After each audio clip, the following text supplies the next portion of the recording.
Hello guys, magandang araw. Welcome back po muli sa ating channel para sa isang panibagong video ng Foreclosed Properties. Itong property na to ay within this week din yung bidding niya. Yan lang, ay late ko na siya na-upload kasi walang time mag-edit. I-upload ko na lang siya for reference din kung sakaling merong lalabas ulit na property dito sa location or kung sakaling lalabas ito ulit sa for bidding. Hindi ako sure kung merong nagbibid dito pero ayun, feature na lang natin siya or i-upload na lang natin siya para meron kayong idea.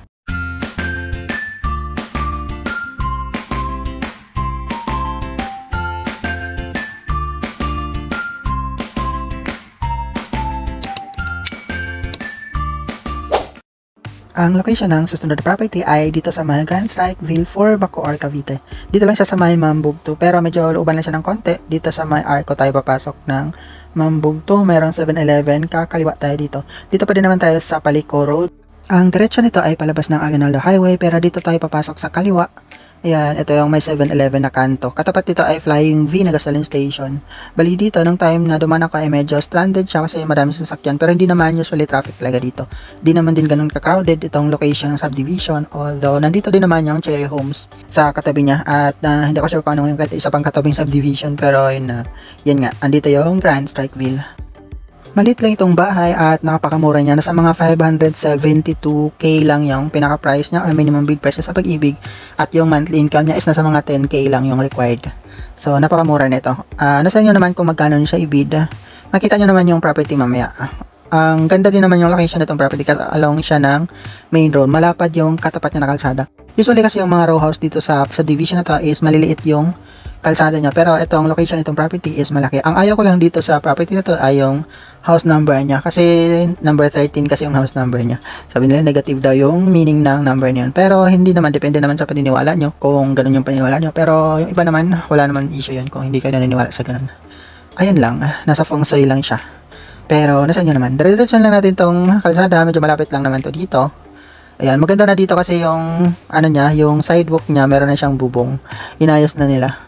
Ang galing na nakaisip nito ng project kasi maraming naglalakad din naman dito kasi yung iba ayaw mag-commute kasi mahal din pamasahe dito ng tricycle nasa mga 35 kapag specials. Hindi ko sure kung magkano na ngayon pero ganun nga. Andito tayo sa may Cherry Homes, dire-diretso lang natin siya papunta doon sa pinaka-gate ng Grand Strikeville 4. Maraming salamat po sa mga patuloy na nakasubaybay sa ating mga videos. Kung bago ka lang sa aming channel at gusto niyo mga ganitong content, click nyo lang po ang subscribe button at ang notification bell para updated kayo kapag mayroon tayong bagong upload. Sa mga hindi po nakakaalam, hindi po tayo agent or connected sa Pag-ibig Foreclosed Properties. Kagaya lang din kami na nagbibid para makakuha ng sariling bahay.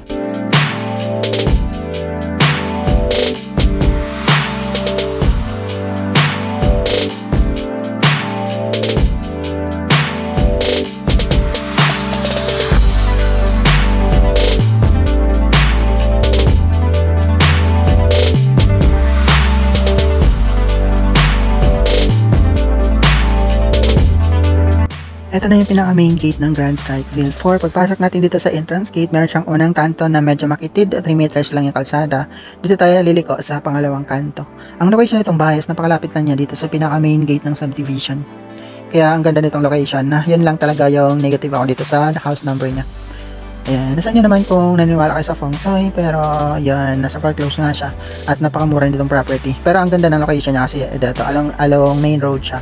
Tapos, pwede kayo dito magtindahan. Ito lang naman yung location ng property. Andito siya.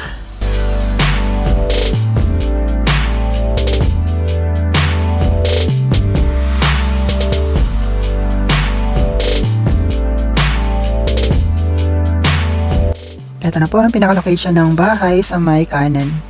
Ayan, dito siya medyo, malapad nga ang kalsada niya sa harap. Tsaka meron siyang katabi dito na maayos na bahay, extended na. Tsaka may mga puno dito sa harap niya. Kaya ang ganda nitong location. Medyo malilim din dito sa may harapan. Ayan, yung itsura niya. O, diba? Ito na po yung itsura ng bahay. Ayan, hindi naman siya ganun kaluma. Meron lang ditong tanim na ampalaya yung kapitbahay. Ayan.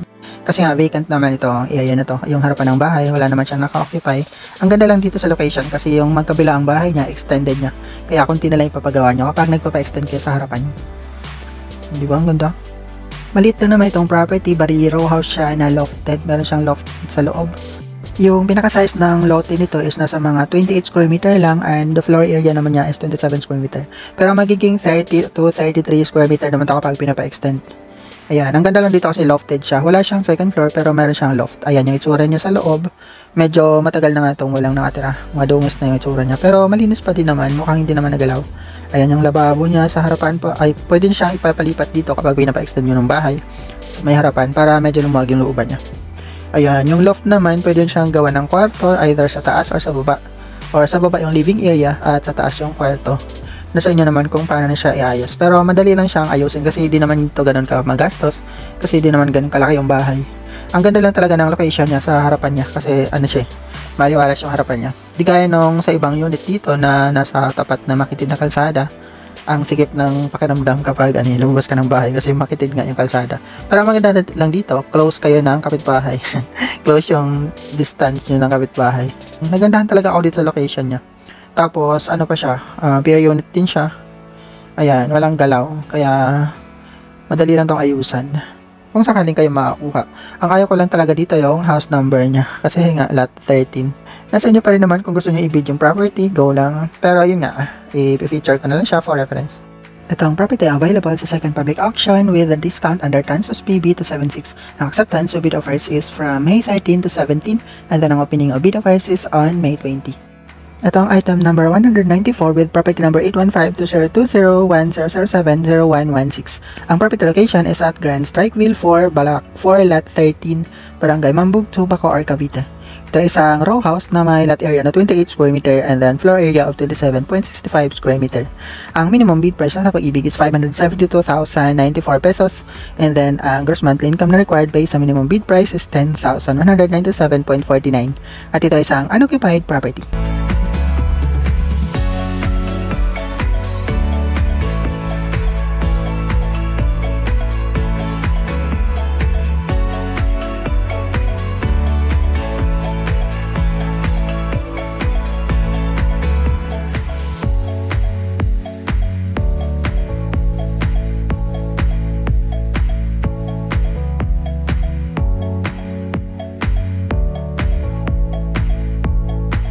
Ayan lang, dito ko lang tatapusin ang ating video. Maraming salamat sa panonood. Hanggang next time po muli, ingat tayo palagi and God bless. Good luck sa bidding.